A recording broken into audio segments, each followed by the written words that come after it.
Good morning, and thank you for joining us for this, our third session of the Startups 2023 Crowdfunder programme. So today we're going to be looking at talking through with those people that have been there and done that, those people that have successfully crowdfunded in order to raise money towards their startup business. We're going to be joined by the wonderful Sami Jones from Catch the Sunrise, and also from Danielle, Wallington, who is the founder of the Kindred, which is an award-winning community supporting female founders on their startup journeys and beyond, and who has also successfully crowdfunded to launch WRKHERE, which is a wonderful app bringing women together who work from home. And we'll hear all about that wonderful crowdfunder and the app as well. And of course, we'll hear all about Catch the Sunrise and Sami's successful crowdfunder too. We have allowed some time towards the end of this session for a Q&A, so please do make use of the chat box, which you should find on the right hand of your screen. Pop any questions in there for our wonderful guest speakers about their experience, about crowdfunding, or anything else to do with obviously taking that leap towards starting and really putting yourself out there and launching your startup. We have allowed an hour for this session, and that does include the Q&A towards the end. We will try and get through as many of those questions as we can. As I say, please do use that chat box throughout the whole of the session, and we'll make sure we keep it quite a nice open discussion and come back and forth with those questions as we go. Just a little bit of housekeeping before we get started. If you do find that you have any internet connection issues, then please do press the refresh button, which you should find up next to the browser bar on your device. That should bring you straight back into the live room. Without further ado, let's get started and welcome the wonderful Sami Jones and Danielle Wallington to the screen as well. Hi there, both of you. How are you doing today? Hi, Sami. Hi, Danielle. Morning. Hello. Hi. Good. Thank you. Thank you so much for joining us today, guys. I know for you, you're kind of old hands at crowdfunding now. You've been there, you've done it, you've seen the successes. But for those that are joining us today, it might feel quite a daunting step to actually think about putting a crowdfunder together in order to raise those all-important funds for their campaign and ultimately their startup. Danielle, let's start with you. Would you be able to give us a brief overview of what brought you to crowdfunding, and of course the wonderful Kindred as well, the no networky network that you created, and how that spurred you on to launch WRKHERE as well? Yeah, so I set up my first business 5 years ago, shortly after having my son, and there wasn't really any kind of groups within our local area for women in business. There wasn't anything that wasn't kind of networky with the whole, name badges and pictures. So I created the Kindred, and it grew. And one of the things that we did was create co-working sessions for people that worked on their own, because, for those of you that are working on your own now know that it's really lonely and isolating, and we just miss that interaction with other people. So we hosted co-working sessions. They went really well. But then when we weren't hosting the co-working sessions, people were asking questions of where they could work. And I had this idea of creating this app where people could kind of organise their own sessions themselves. But I thought, I don't have a spare, few thousands of pounds hiding under the bed. How can I actually build this? So I did look into crowdfunding. And I was actually recommended, I spoke to an independent person who has done this before, and she went through all the different options with me, and crowdfunder seemed like the best fit. It was very kind of community driven, and it's what I wanted to do in terms of building a community around the brand. So yeah, I looked into crowdfunding, but I think, as you said at the beginning, it is very overwhelming. You don't really know where to start or what to do. So I think getting help like this is really useful at this stage. Amazing, thank you. And Sami, we should, full transparency here, you are crowdfunder through and through. Sami's actually part of the crowdfunder team here. So if you've got any questions specifically about the ins and outs of crowdfunding, Sami's your woman, really. And there's no point asking you what drew you to crowdfunding to raise the money, but being somebody putting a campaign together rather than seeing it from the inside kind of outwards, was that a slight challenge for you? Being able to put yourself in the place of being a project owner as opposed to someone, assisting those that are crowdfunding? It's quite a different experience. So I have been with crowdfunder since 2014, and I crowdfunded in 2017. So I'd been teaching people how to crowdfund as a crowdfunding coach and then head of coaching for 3 years before I'd even crowdfunded myself for a business project. So it's quite different talking the talk and walking the walk, I have to say. The actual sort of emotional side of crowdfunding was quite new to me. The fact that you really are sort of putting, for me anyway, my sort of heart and soul into this idea that I had. And I guess the anticipation, maybe a mix of fear in there as well, a bit of excitement about actually putting the thing live and going public. That for me was what was really different from when I'd been helping people crowdfund before. And it was a very surprising experience. There's a blog post floating around somewhere that I wrote in 2018 about 6 things that surprised me when I crowdfunded. So 3 years of teaching people to crowdfund, it still found some surprises in doing it myself. Amazing. And would you be able to describe how you felt when you first set out on your own business venture? I imagine a bit of excitement, a bit of nerves. What was that process like, kind of actually putting your heart and soul into something and really putting it out into the world? So for me, it was always sort of a bit of a punt. I set myself a really low target. I just wanted £1,000. It's funny actually, because I'm in my studio right now. I wanted to buy this drill, which happens to be right next to me. I wanted to buy this drill, which was specifically what I needed the money for. So there's part of me that was saying, oh, it'll be fine. It's only £1,000. It'll be really easy. You teach people how to do this every day. People raise loads more than this. This will be fine. And then the other part of you goes, oh my God, everyone's going to laugh at me. No one's going to support me. It's going to be a massive flop. It's going to be embarrassing, especially seeing as you work at Crowdfunder. It couldn't really get any worse if this doesn't go to plan. So I think because of that, I'd massively over-prepared and actually hit my target in less than 24 hours. So I really did over-prepare and sort of go really low on the target. And in hindsight, I probably would have had bigger ambitions. But I guess that's, perhaps something that maybe other people here can empathise with, that feeling of, oh, I daren't, go too big, what if it doesn't pan out? So that was totally unfounded, it turns out. And it can be quite a scary thing to do, regardless of where you're coming from. Like you say, you've coached people to do exactly that thing for 3 years, yet you're still quite nervous and intimidated by the process yourself. And what about you, Danielle? I mean, you'd obviously come from a point of having a successful kind of business with Kindred. Like, how was that feeling, actually thinking about a new venture, maybe putting yourself behind something that wasn't necessarily what you were used to within your comfort zone? Yeah, I think it was still terrifying, because you're ultimately, even though you talk to people about your idea, and I think I felt okay at the beginning because everyone I spoke to said, that's a really good idea, that's a really good idea. I didn't hear one person, but obviously they were all people that I knew, so they're not going to tell me it's awful.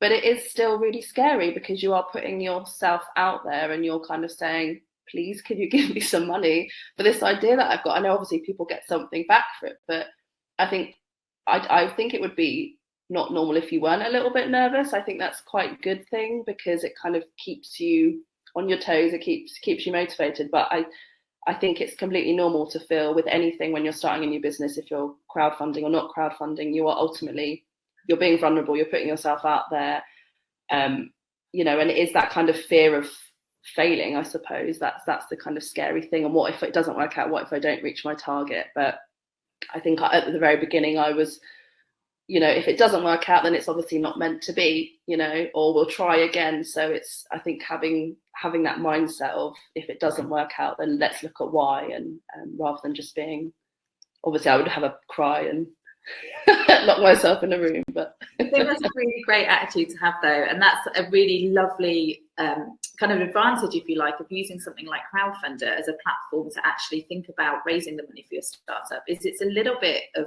kind of research and development in a way. You're kind of testing the water, aren't you, to see if there is an appetite for your particular business or your idea. So for those of you that are here today that might still be feeling a little bit nervous, just think about it in that way, that, you know, it's just a step on the ladder to that bigger picture. And actually, you're better doing something like this and not putting lots of investment behind it, making sure that you've got a potential customer base or client base. So yeah, I think probably both of you were thinking along similar lines when you were thinking about using Crowdfunder. Would I be right in saying that, rather than maybe business loans or something along those lines? Yeah, totally. Like for me, I'd never considered anything other than crowdfunding, but that's because I'd seen it work literally thousands of times at that point, and I'd seen the benefits of crowdfunding to launch a business as well, in terms of having, you know, your first, for me, like 70 orders before I'd even done anything. So for me, that was kind of like super obvious. The other thing, as you say, was I was, again, like, I'm fine. If it doesn't work out, I'd rather know now than when I've spent, you know, £1,000 of my own savings on a piece of equipment to then, you know, make a bunch of stuff and everyone go, oh, that's rubbish, or, you know, whatever, or I'm not into that.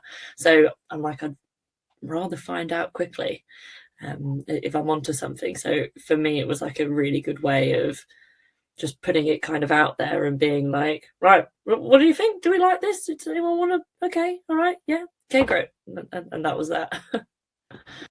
Just thinking back to our previous session, and you touched upon it a little bit, Danielle, in what you were just saying. And we talked about the importance of being humble and also being really authentic with whatever it is that you're trying to launch. So, you know, it might be that actually you've got these grand ideas and you've kind of developed this business persona, if you like, and this is going to be this kind of Alan Sugar style hardline business person that's going to be running this really successful startup.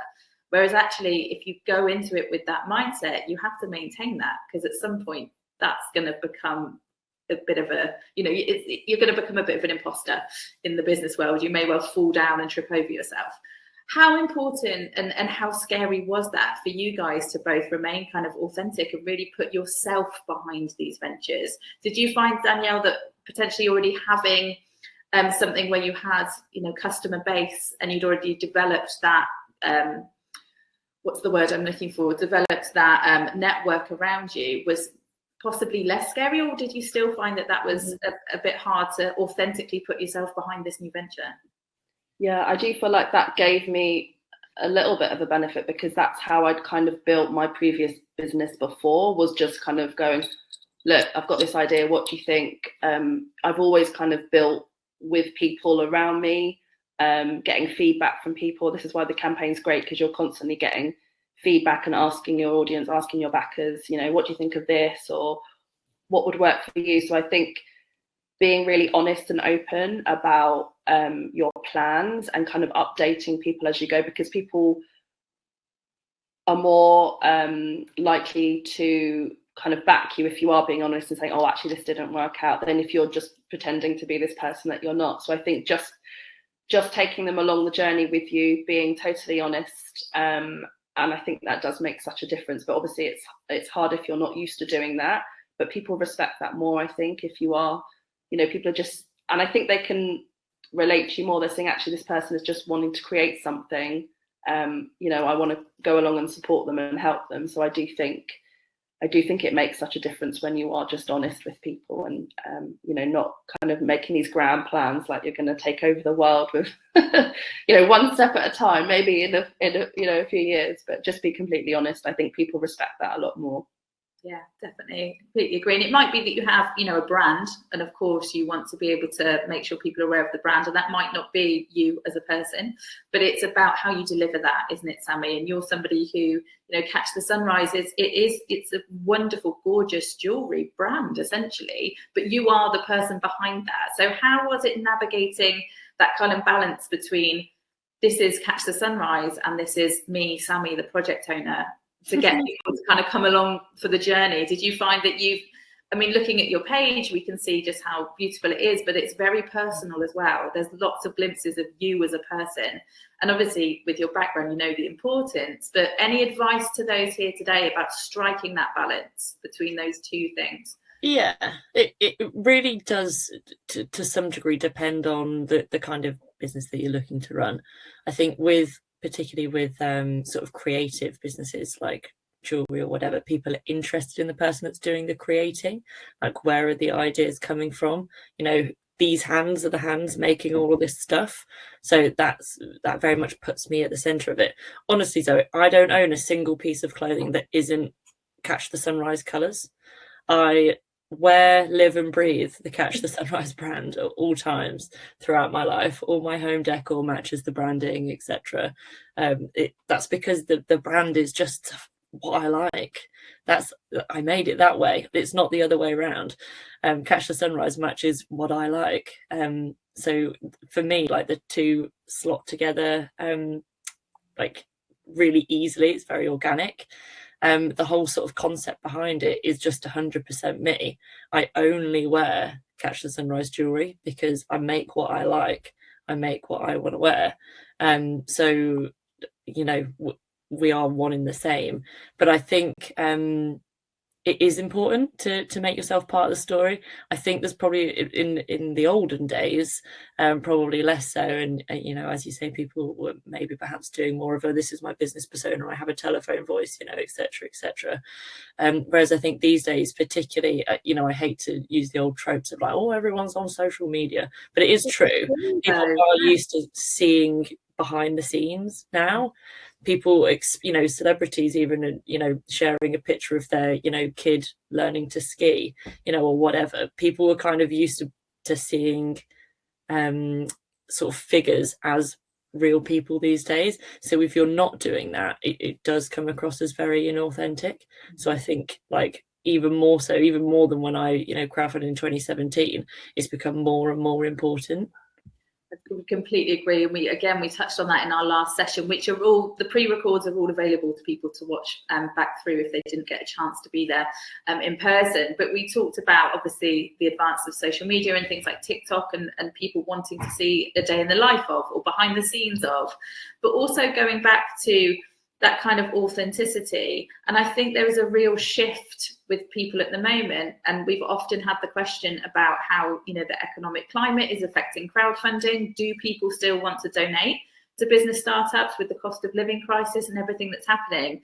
And what we've noticed is that people just want to be more mindful of where they're spending their money. So I would say that, you know, the kind of faceless corporations are not necessarily where people are putting their money these days. There's a lot of more of a shift towards kind of a not on the high street kind of purchase, or with people that they can really see the people behind it and get a feel for the brand and that authenticity. And that's obviously where both of you guys fit in.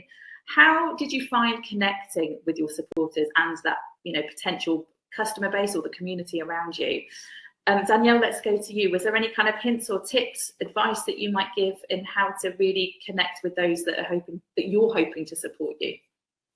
Yeah, I think very early on, so obviously the build up before the campaign was quite important. So getting people, you know, aware of what I was going to be doing before I launched it. So I set up an Instagram account before I launched the campaign and kind of started posting on there to build traction, momentum, and get people kind of along the journey, and then keeping people updated. So getting people on my email list. I always say, obviously, people that are coming to the page that are either pledging their support at the time or maybe going back, it's also good to get them into your world as well, so you can keep them updated. You can build their know, like, and trust, because they might go to your page and they think, oh, I don't know, I'm not sure. And if they come and follow you maybe on your Instagram or TikTok or your email list or whatever it is that you're getting them to, you can then nurture them and build that connection with them over time, so that when the campaign potentially does end, they can always go back and check that out. So keeping them in your world is really important. Don't just let them just fly away. But I think, yeah, really important, keeping them updated about what's going on. Again, asking them for feedback. Just people, what you were saying earlier, people buy from people.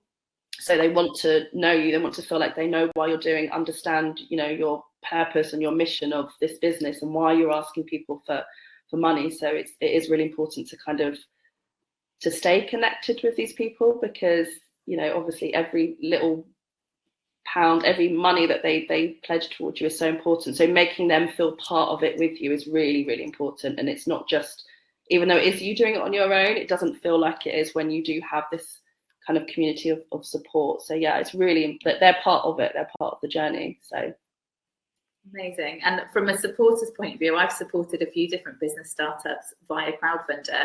And when you claim that reward, you do get a really lovely, or, you know, you donate, you do get a really lovely feeling knowing that you're part of making that happen.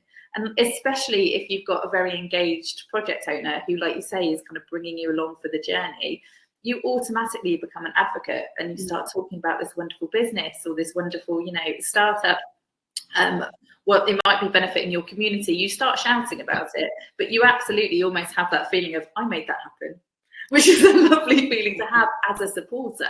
So definitely kind of don't disregard the importance of bringing them along with you. They become part of the family, don't they, really? You do the same thing that I do, Zoe, where when you've like supported a project, if you ever see it out in the wild, you tell everyone.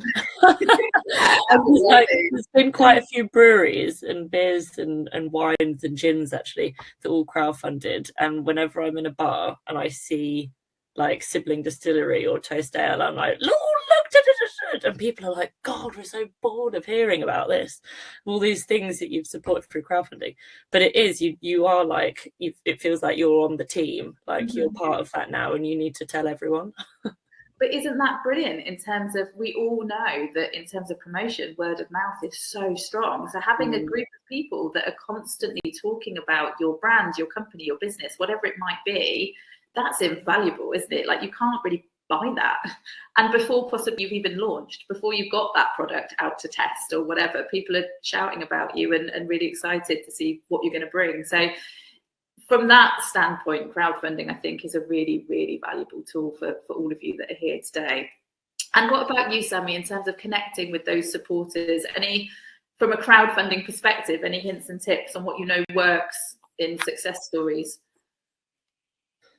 God, yeah. Go and look at the Knowledge Hub. I wrote it. It's full of... Yeah, go and look at the Knowledge Hub. I put it all in there. No, no. I guess from a sort of a personal experience, when I was crowdfunding, a huge chunk of my initial supporters were people that I knew or sort of vaguely knew, or like friends of friends, and that was because I kind of did that on purpose. I'd lined it all up that way, so I'd really made a plan to make sure that I basically felt that I had it funded before I even started, which as it turned out I did.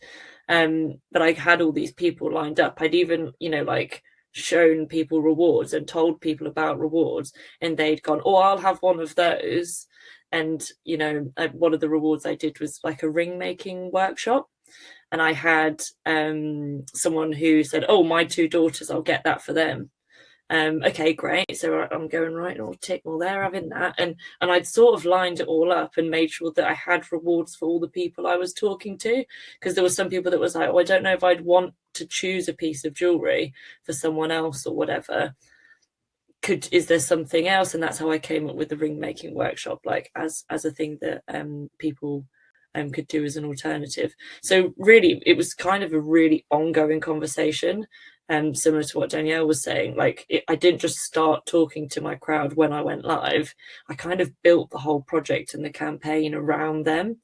So it kind of was organic and natural, and it just sort of rolled and I guess sort of kept going to the point where, it was like over 3 times the amount that I was asking for in the end. I guess as well from... I've not been in this position before, I've not done a startup, but I've had ideas and things where you feel kind of almost a bit protective of them, and it's your baby, and it is, you kind of don't maybe want to share that with other people. What if they take the idea? What if they don't like it? All of those kind of things.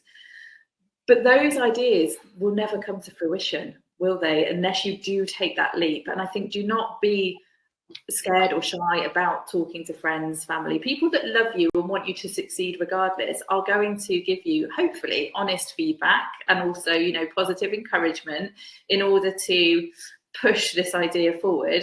And then, like you said, Sami and Danielle, it's about making sure you're having those conversations up front, isn't it? Who are you actually launching this for? Is it a passion project and you can't really see past that point, or can you see this being of benefit to a set customer base? And then how do you make sure that you're tailoring it towards them if that's going to be the overall business aim?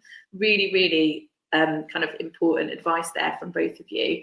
In terms of rewards, and we get asked this a lot, you know, people question what kind of rewards they could put onto their page, and it's something that we always encourage and works really well with business startups, because it could be like with you, Sami, that was a product, or, you know, the workshops that hadn't gone into development yet, and people were actually kind of spending the money and kind of pre-purchasing, if you like, that particular piece of jewelry, and then giving you the money to kind of go on and make it. And with you, Danielle, there was things like memberships and things weren't there to the app, and, you know, discounted sessions on various things. Did you find the process of actually delivering those items and those things post crowdfunder difficult, or was that kind of part and parcel of what you'd factored in with your time and costings and things, knowing, okay, right, the next 6 months I'm going to be flat out making jewelry? Or how was that process? It's something we don't really talk about that much in terms of the close of the crowdfunder and actually making sure those supporters do receive those rewards. What advice would you give in terms of setting numbers, or, you know, the types of rewards that you might want to put on there, knowing you have to actually deliver them going forward? Danielle, would you? Oh, sorry, I was going to say, though, there's actually a really great post on the Knowledge Hub about this, and it's I'll put it in the chat box for everybody. Yeah, it's reasonably new. I'll put a link in. There's a post all about things to think about before and delivering and posting and all sorts of amazing stuff. So while you're speaking to Danielle, I'll quickly find that and I'll just drop that in as well. I'm on it already. Don't even worry. I'm there on the page.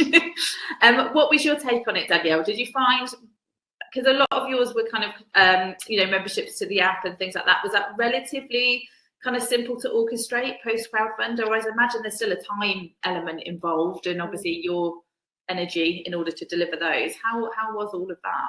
Yeah, I mean, I had a few different options. I think if I was to do this again, which I'm not sure, but if I was to do this again, I would. Don't say that. I'm kidding. I think I would look at the whole rewards thing again and maybe look at that a little bit earlier on. I feel like I left that a little bit late to really drill down, because I feel like I could have had all these amazing rewards and I just didn't have the time because I was maybe a little bit rushed in what I was doing. But the mix of rewards in terms of people pledging towards something that doesn't yet exist. So obviously keeping them updated and when they can redeem that. But I partnered with a few businesses that actually supplied gifts and products to people. So obviously making sure conversations with them and things were sent out as soon as the campaign ended. I think the only thing I would say is, because when it does finish, you are just like, it's really planning in that time to make sure, like post campaign, okay, you know, maybe take the next day off or the next couple of days off, but then making sure you are wrapping everything up. You are emailing everybody that's pledged, thanking them, updating them on the rewards, because I think that could get lost and maybe slip with some people, because your whole energy has just been poured into this campaign. So I do think it's important to remember that is the last little bit you do need to kind of take care of, because, you know, you are a little bit tired. So it is important to remember but yeah, definitely factor it in. Don't kind of forget that point or leave that a little bit later, because you know, people need to have their rewards. So yeah, that's the only thing I would say is. I think that's a really lovely idea. I mean, the crowdfunding page, actually, you know, you have the ability to post updates to your page, which automatically get emailed out to your supporters. So even just, you know, an update on there to say, we've done it, thank you so much to everybody, we'll be in touch soon. Just kind of acknowledging their support, I think, is really key, isn't it? And actually, most people are quite patient with things like reward delivery and things like that. As long as the project owner keeps up communication with them, it's all about that authenticity and transparency, and just making sure you're communicating with those that have supported you, I think is really key. What about you, Sami? I think that's the correct link, the delivering your rewards. Yeah. Is that what you're looking for?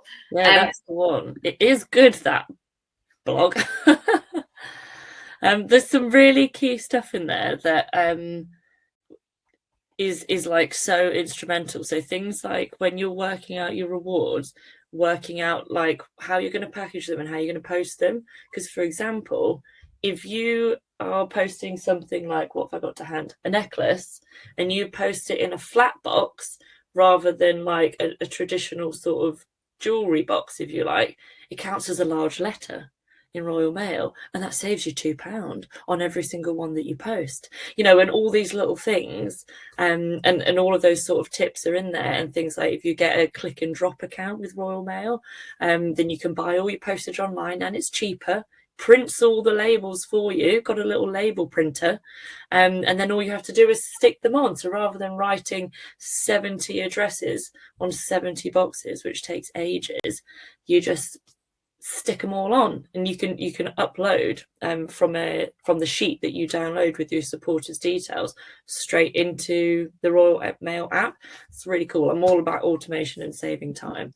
I also did a packing party where I had a friend, my sister, and my brother-in-law, and I basically ordered pizza for everyone. And we actually used the Crowdfunder office because I needed a lot of space. And we had like James making boxes, my sister putting the like floofy packaging stuff in, and then me sticking the labels, and my friend like tucking all the bits in. So making sure everything was like nice and doing the tape around the edges. And we smashed it out really quickly, and that would have taken me ages to do on my own. And I actually finished, I closed my crowdfund at the end of October, and I promised on my page that all rewards would be delivered for Christmas, which is quite a short turnaround compared to most projects. But that worked really well for me in terms of getting people to buy gifts, but it did mean the pressure was on. So I really did have to be like, right, go, do it all now. Everything was planned, it was ready. So I can imagine that you weren't putting your feet up with a glass of wine until probably Christmas Eve. Or no, you know me, Zoe. That's just not who I am. All over. And I guess you really hit upon as well, you know, we've talked about the importance of including your supporters in the journey. Also include those around you. There's going to be friends, members of family that really want to help you in any way that they can. And if it's a pizza fueled packing party, or if it's somebody putting an eye, you know, over your project page and giving you feedback to make sure that you've included all of those wonderful things about you and your business, really do reach out to those around you. A lot of you may be going on this kind of venture on your own. You know, we do see a lot of freelancers that are thinking about developing their startups. You might not have a team of people around you professionally that are thinking about, you know, doing this with you. So do make sure you reach out to friends and family. It's always good to have people you can lean on, get feedback, have a cry now and again if you need a bit of a positive kind of pep talk. But always do make sure that you're not flying completely solo if you can help it, because there is a lot of work involved, but it can be fun as well, can't it? You know, you can really have a good time doing it. Just plan and prepare. And I find as well, Zoe, like, people are really keen to help. Like, it's something different. It's something interesting, exciting. And whenever I would say, do you mind just having a read through this? Like, my sister is famous, you know, she's the queen of punctuation. She'd go through and check I've got my apostrophes right and whatever. People love to get involved because it's like all exciting and something interesting out of sort of the day-to-day. So I had friends take photos for me. A friend did the video for me. She's volunteered to do it. And people were just like keen. So that was one of the really surprising things. I thought it would be like, oh yeah, I guess I could help or whatever. But people were like, oh my God, let me do it twice. We can do it tomorrow. You know, whatever. And we just like couldn't get enough of it. I think there's an element, isn't there, of it's a really exciting thing to do with absolutely no risk for them. So they can kind of be a part of it, but it's not actually theirs. So, you know, they can again go around and say, I did that. I was the person that sent out all the packages for that amazing business whenever they see some of your jewellery. But actually, it's kind of really low risk for them, isn't it? They're not the ones that are putting themselves out there, but they're being part of the journey, and people, yeah, they do love that. In terms of, obviously, you've talked about connecting with those supporters. In terms of actually putting that page together, how did you find that process? Did you get feedback from people ahead of going live with that? How did you find really kind of formatting that page and making sure that it was going to engage your potential supporters, making sure people are actually reading all of that wonderful information about you and your businesses? Danielle, let's go to you if you don't mind. Yeah, so that was one area where I actually got some help from somebody that I knew, because it was part of like the bigger picture of like the brand messaging with the app. So it was I needed content to go on the website. So she sat down with me and we did a bit of a kind of skill swap type thing. So she sat down with me and kind of helped me create it. I took some advice from, I can't remember which part it was, about how to structure it. So we kind of looked at the tips from Crowdfunder and how to structure it and things. Then we kind of input it there. But I do think just sharing it with people, like you said, because when you are in it, you don't always see everything, and you think, you know, you need to see it from a, you know, a supporter's point of view. So just sharing it with a few people, just saying, look, just take a look at this. What do you think? What's the feedback? You know, trying not to lose people within like the first few lines. And I think, yeah, just sharing it and getting as much feedback as possible, because I think it is really important, because it's obviously, I don't know how many people kind of hit that page. I don't know what the stats are, but, you know, it's really important that you don't lose too many people. So making sure it makes sense, I think, that first bit of what it is that you're trying to do and your mission with it. And of course, again, we often get asked about the video element, and that in itself can be quite a scary thing to do, to put yourself in front of the camera and talk about what you're doing. But both of you got absolutely wonderful videos on your page. How was that, putting yourself in front of the camera in order to get your business idea across, and why people should donate to the crowdfunder? How was that, Danielle? Yeah, I thought I would be better with it, because I'm used to doing like lives and Instagram stories and things like that. I'd be like, oh, I'll be fine. But it was like completely different, because it was like scripted in a way. So I'd written down what I had to say, which I found a lot harder. I'm much easier kind of just free flowing, well, she says. And I did find that a lot harder than I realized. But it was a really good experience. And I actually feel like, you know, and I think it gets across your point, and people being able to see you and understanding you. I think having a video, if you can, even just filming something on your phone, can make such an impact, rather than just having some text. But yeah, it was definitely one of the scary moments for me, but I'm so glad I did it, because again, then you can use that video, you can use content from that video or edit it down for other stuff that you're doing with the business, you know, for content later on down the line. So it's actually worth you doing that at the beginning, because it's going to serve you later on. So if you're a little bit like, oh, I could never do that, it's, again, anything that's a little bit scary is always worth doing. So completely agree. It's a brilliant video, and it really does get across exactly why work here is important. You know why it's important. That's why you're developing it. You've experienced it and lived through it, and those that are around you have fed back and said, actually, this is what we need. So it does come across really well. And I think, like you say, if people can put a video onto their page, it's a really nice snapshot, almost like a window into the business and the business owner as well, and what they're planning to do. And we very much live in a scroll-heavy society, don't we? You know, everybody's on social media. If they look at a video and they haven't been hooked within the first kind of 10 seconds or so, they'll probably scroll past it. And that's just the way in which we live these days. So actually being able to pull in your supporters right from the off with a really catchy, engaging video is a brilliant idea if you can do it. Would you agree with that, Sami? Yeah, I mean, if I was doing it now, I wouldn't do the video that I had. So my video, I basically have a friend who's a videographer. She does a lot of, like, professionally, she does color grading for films, but she, like, every now and again likes to do a passion project, and she just wanted to basically make sort of like a brand video for Catch the Sunrise as a passion project for her, like, portfolio. So I was like, sure, means I don't have to do anything, like, go ahead, do it. So she made this video for me. It doesn't actually, like, really say I don't even speak in it. There's no, like, mention of the fact I'm crowdfunding. It just has, like, the crowdfunder link at the end of it, which and it's way too long. It's like 1 minute 40. If I was doing it again now, I would definitely have sort of just me pieced to camera with some jewellery, talking about what I'm doing and what I want to buy, like what the money's for, and I would keep it really short and snappy. I have crowdfunded a few times. Obviously, we're focusing on Catch the Sunrise here, but in another crowdfund that I have done a couple of years, when was that? 2019. That is how I did it. I just sat on the stairs at work actually, and just with my phone, just sort of blah, blah, blah, sort of word vomited for like 30 seconds. I did it, I think, twice. The second one was better than the first, and I was like, right, done. I ain't got time to faff around and do it anymore. I'm just uploading it. And it was fine.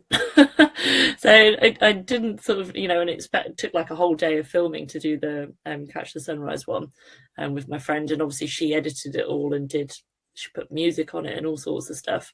So that took a lot longer, and I would say the second one is better.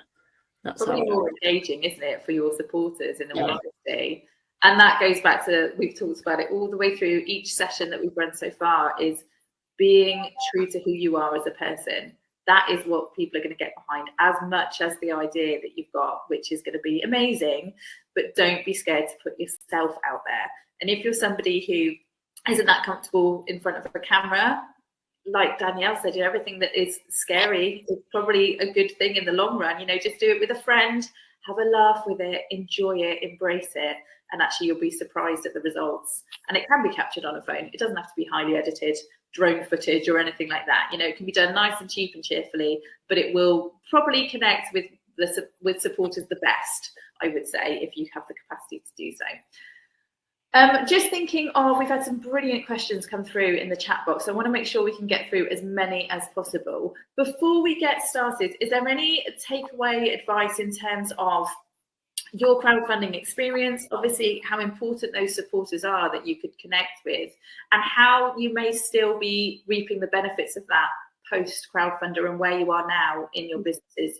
Do you feel as though actually launching that crowdfunder has meant that those supporters have come along with you, and ultimately that's become your core loyal customer base, and potentially it's grown from there? What's the impact, if you like, of having done it through a crowdfunder? And Danielle, let's go to you.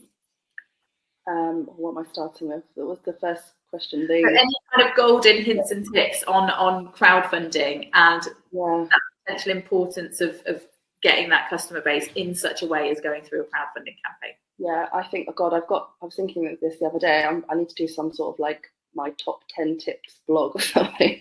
But I think one of the biggest things for me was like reaching out to your network. That could be friends and family, that could be people that WhatsApp groups that you're in, mum chat groups, any people that in the world. Tell them about it and tell people what you're doing, because I think sometimes people think, oh, that person isn't relevant, or they aren't my ideal customer, but it's not about that. It's about who they then can share it with. And I think that kind of network effect, and the biggest thing for me was constantly asking people to share, please share the campaign, made such a difference. So just really relying on your network of people that and getting them, because there's only so many people in the world. You need it, you need the reach to be massive. So just ask people to share as much as possible, and don't feel like you're asking too many times, because you're not you're not going to annoy them. And just keep, for me the biggest thing was the momentum, and keep on going even on the times when it just felt really tough. And I had those days, I think, like many people do, thinking, I'm not going to do this, what's my backup plan, this is going to fail, I'm not going to reach my target. And just kind of keeping that momentum. And because I think I spoke to somebody really early on, and she said all the work that you're doing now during this is going to make a difference at the end, so just keep going. And it's really interesting on the analytics on the crowdfunder after, when you've done it, where you can see how many pledges that you've had on each day, and which I'm going to share at later stakes. It's so interesting, like the different days, and I can look back at seeing what I did in terms of like marketing. And like there was one day I think where I had no pledges, and then obviously right at the end it went up. So I just think that's so important, is just the not giving up and just to keep going even on those quieter days. That's definitely like my biggest takeaway from it, because it will, if you just keep showing up and being consistent with it, it will make a difference.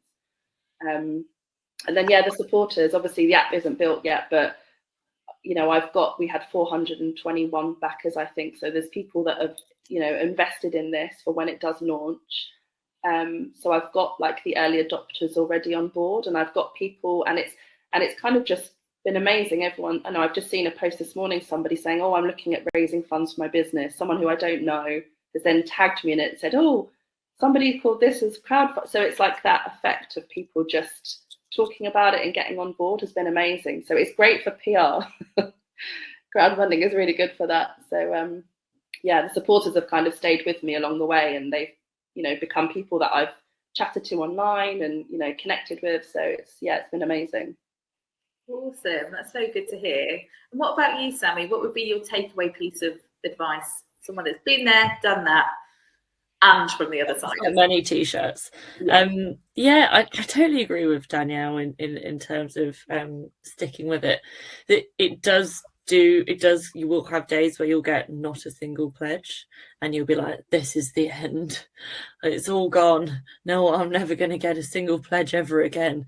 But it's not true. When you do stuff happens naturally. The start and the end is always when you get the most pledges, because it's exciting at the start and you've done all your prep work and all the people you've lined up pledge, and then at the end, because people go, oh god, it's closing, I need to do this thing, and you know, you can really throw everything at it in those last couple of days.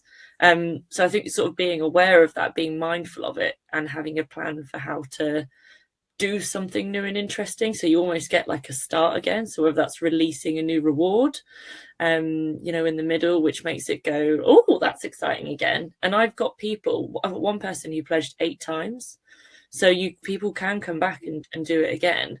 If you release a new reward and they go, oh, I'll have one of those as well, thank you. That can definitely happen. And I mean, in terms of the sort of longevity of crowdfunding, I was just looking through my supporters list actually to sort of remember who's who, and I think there's three people that originally pledged when I was first starting the business. I've actually made their wedding rings for them. So over this time, they've become so invested that as I developed the business, went into doing wedding rings, and then now this year I'm going to be launching an engagement ring collection that I'm permanently on their hand now. So I'm always on their hand. There we go. It is funny actually. That's one of those things when I see them around, I see the ring around, and I'm like, I know you. I spent a lot of time with you. I love that. Let's dip into the chat box and fire through some of these questions. So the first one we've had in from Michael is, can people donate more than just the set reward amounts? So from a crowdfunding perspective, people can either choose a reward, or they can leave a donation, or they can choose a reward and then top up with a donation, aren't they, Sami, as well, if they so wish. So they can do either or both, which is lovely. So yes, absolutely. You don't have to just have those reward prices being pledged on. And then we've got this is an all-encompassing question about rewards. So I'm going to try and break it down a little bit. So this is from Ed. What's the most important element to concentrate on the pitch? So in the telling your story segment of the page, should you be concentrating more on a personal story, or maybe the business model, or the rewards, or is it kind of a balance really between all of those things? And I'll let you field that one, Sami, first off. So part of it does depend on what you're doing. I would say the business model, people ain't interested. They're not investing in you in terms of, they're not buying shares, that they don't need to see a business plan. They don't want to speak to, you know, your accountant. It's not that sort of situation here. It is about the story, the idea, why that's impactful, and again, potentially the rewards, depending on what you think is going to be the hook. Obviously for Catch the Sunrise, the rewards were very key. People were there because they wanted a piece of jewelry. But it might be that for example, with Danielle's project, the idea is really key. They want this thing to exist in the world. So you really need to sell them on the fact they want this thing to exist. Lovely, thank you. And that leads nicely, I think this is a good one for you, Danielle, is in terms of those rewards, it's just wondering as well, do they all need to be linked to the business, or could they come from elsewhere?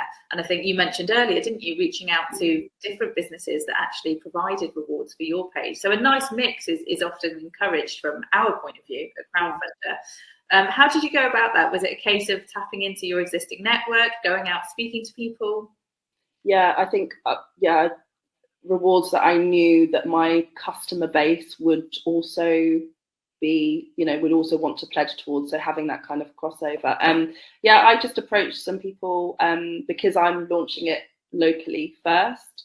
I approached people within my kind of local area, local community, to see if they'd, and again, people are more than happy because obviously it's promotion for their business as well. So I think you'll find people are always really interested in collaborating and helping out. We had some people that gave discounts products and some people that actually gifted me products so that I could to get the pledge. So people are really, really helpful. I think you just need to reach out to them and ask.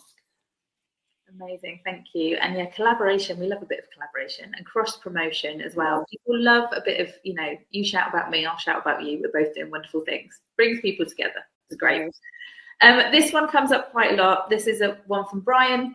He's looking at opening a local wine bar in a small market town and wanting to launch a crowdfunding campaign to raise the funds to do so, but worried about that feeling of asking people for money and maybe coming across as desperate or begging. Any advice that you might impart on Brian to get him kind of over that hurdle? Because it can feel as if you're just, why should we give money to you? This is your idea, this is your business. And it's something that we do find a lot of potential business owners feel, why should I be asking others to fund my business? And I'm sure both of you have got brilliant answers for these. So Sami, let's go to you first up. Well, I think what's key, Brian, is you're not begging. You're giving them something in return. They're getting something of value back. So if you were saying, give me 100 quid, I'll give you one glass of wine, that's probably not going to pan out. If you say, I'll give you 100 quid and you get £150 tab behind the bar, that's an incredible reward. If anything, you're doing them a favour. It's not asking for charity if you're giving something that is valuable to them back. I think it's really a switch in mentality around that for me. Yeah, I think that's exactly right. And was that something that you felt as well, Danielle? It's all about that kind of value exchange. Yeah, I think so. And I think it's just being really clear with people that, at the beginning you do feel a bit like, oh, who am I to ask for money? But as long as you're clear that this is an exchange, people are getting something back in return. That it's not a charity. They're not donating money to you and they're not getting anything back. They're getting something of value. So as long as you can, make that clear. And I think anyone looking to opening a wine bar, I think that you will be. Where do you live? Is it near me? Here we go. Instant customer base. See, but you're providing a need, aren't you, for people and something that they want, so they're gonna, likely to help. Yeah, I think, Brian, think of it as a pre-sale or a pre-tail is the word people often use. They're just paying money now for something that they're going to get, once you're open. So don't think of it as that. And I think essentially you'll have a venue space as well, won't you? So think about all of that lovely collaboration that you could spark within different organisations within the community. Could you be a venue for events, for example, going forward? Who can you approach about pre-sales for event hire and all those wonderful things that people will use your venue and your business for as well? So think creatively about who you can get in touch with and what kind of rewards you could offer. Okay, question in from Natalie. Is it only people that pledge or also private investors? So when we're talking about supporters, we're talking about members of your own network, and whether that be your core network, so friends, family, local community, or a wider network that you've been able to tap into maybe through media coverage, press coverage, social media, for example. We do also partner with different organisations, both regionally and nationally. one of Crowdfunder UK's kind of USPs is that we have extra funding available. You can view all of the extra funding on our website. So we work with local authorities all the way through to national corporations. And if your business and your organisation structure and your idea fits within the eligibility criteria for any of these funds, you will be matched with them when you start putting your crowdfunding page together. And if you think they may be a good fit, you can put in an application for those funds. It's around a 10 to 15-minute application process for each fund, but by all means, you may be able to access some additional funding towards your project idea. So do check out that route of extra funding as well. And as I say, you will be matched when you start putting your page together. And it's a really straightforward application process. So your supporters will be individuals that are supporting you, but there may be the opportunity to receive some additional funding for your project idea. And Crowdfunder are actually giving £1,000 to, there's 3 lots of £1,000 available, and that's for projects and business startup ideas that have a really wonderful impact and that may be really innovative as well. So always think about when you're putting your page together and telling us your story, how you can demonstrate those things within your page, because you may well receive an additional £1,000 too. So I hope that's answered your question, Natalie. We've got from Gary, how do you decide what to fund for? It's really difficult. It is difficult, isn't it? Breaking it down and deciding a realistic target. Maybe it's an element of the business you want to crowdfund for, not the overall thing. Maybe you're doing it in different phases. How was that process for both of you? Did you put a lot of time into working out, right, I'm going to launch this, so therefore I need to raise X amount of money? Or was it an overall, this is going to cost in the grand scheme of things this much? I know for you, Sami, it was initially that piece of equipment. But what about you, Danielle? What was that process like of determining what to raise the funds for and how much you might need? Yeah, I think it was breaking it all down in terms of how do I build the app. So getting costs from the developer, the designer, all of the costs that I would need to build the first phase of the app, breaking all of that down, and being kind of transparent about that as well, I think, and saying what the money is for. It's to build this, or this is what we're using the money for, rather than just saying, please give us some money, we're going to use it for our business. So I think just being really clear, sitting down with a plan, with a spreadsheet, and working out exactly what you need the money for, and being really clear about that. So yeah, it was literally just, how do I build the app? How do I get it into the world? How do I do this? And then how much is that going to cost me? And then that was obviously the total that I asked for. So yeah, breaking it down is the best way, really. Amazing, thank you. Just quickly having a very last minute scan through. I want to make sure that we can get as many of these answered, but I'm also conscious of not overrunning the hour. We will send as many answers as we can in the follow-up email to those that we've not been able to cover today. Just quickly, this one is from Lorna, and it's actually for you, Danielle. It says, looking at the specifics of your campaign, I've been stalking you, sorry. You offered an extra reward for the first 50 backers. What was this, and how did you implement that? Was it separate to the crowdfunding platform? Yeah, so that was from my own money. So I, as a kind of boost to get people to share the campaign, I did a voucher, a £50 voucher for Not on the High Street, because it was coming up. My campaign was like in November, December, so I thought it'd be quite a nice kind of Christmas gift. So it was for people that shared, if they pledged and then they shared the fact that they had pledged with their network, then they were entered into the competition. So yeah, it was a kind of thing that I put my money in as a way of getting people to share those first. I think it was the first 24, 48 hours, isn't it? That's the most vital. So it was trying to get as much as I could to kind of boost that time. So I think doing stuff like that, or little competitions maybe that you could do, is quite a nice way of kind of getting the word out there really early on. Yeah, definitely. Amazing. Thank you so much, you two, for joining me today. It's been some really great advice, really informative, and it's been lovely to hear about your experiences and your journeys as well. And it's great that it's all going so well for both of you. Thank you. If anybody would like to connect with either of the pair of you, would you be happy for kind of LinkedIn contacts and things to be shared? If anyone's got any further questions, that would be absolutely amazing. Well, thank you so much. And thanks for everybody attending today. Don't forget that we have one more of these sessions running next week, where we'll be talking to some experts about the importance of your mental health and well-being when actually taking this next leap into Startupsville. So join us again next week. And as I mentioned, all of the sessions are recorded, so you will be able to watch any of them back in your own time. And good luck to everybody. Thank you. Thank you. Bye. Thanks, bye.